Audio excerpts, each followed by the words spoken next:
अन्य घडामोडी अमरावती जिल्ह्यातल्या परतवाडा सेक्स स्कॅन्डल प्रकरण गाजत असतानाच पालकमंत्री चंद्रशेखर बावनकुळेंनी आज पोलिसांची भेट घेतली आहे।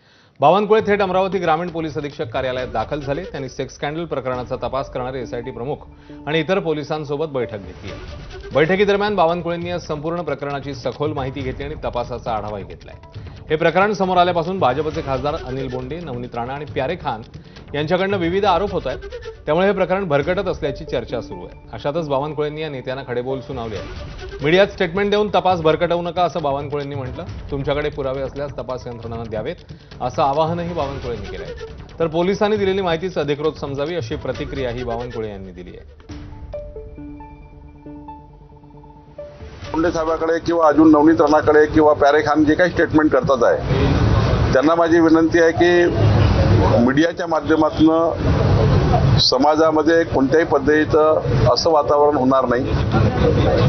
पण तुमच्याजवळ जे काही पुरावे आहेत ते सर्व पोलिसांना दिले पाहिजे। जे जे काही भेटतं ते पोलिसांना दिलं पाहिजे आणि पोलिसांना तपास करण्याकरता अधिक बळ दिलं पाहिजे। आपण मीडियामध्ये स्टेटमेंट करून पोलिसांच्या चौकशीला भरकवणं नाही किंवा एसआयटीला भरकवणे हे काम कोणी करू नये। सर्व लोकप्रतिनिधींना माझी विनंती आहे, जे असेल ते पोलिसांना दिलं पाहिजे। पोलिसांचं स्टेटमेंटच मान्य धरावं। पोलिसांनी केलेली प्रेसच त्या ठिकाणी अधिकृत समजावी।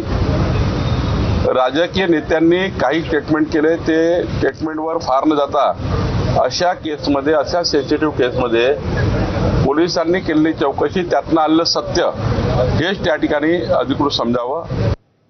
दरम्यान परतवाडा इथल्या पीडित महिलांना बावनकुळेंनी नेमकं काय आवाहन केलंय तेही पाहूया। विक्टिम जे आहेत त्यांनी कुठलाही भीती बाळगू नये। त्यांच्या नावाचा कुठलाही चर्चा होणार नाही। त्यांनी कुठल्याही पद्धतीने या ठिकाणी घाबरू नये।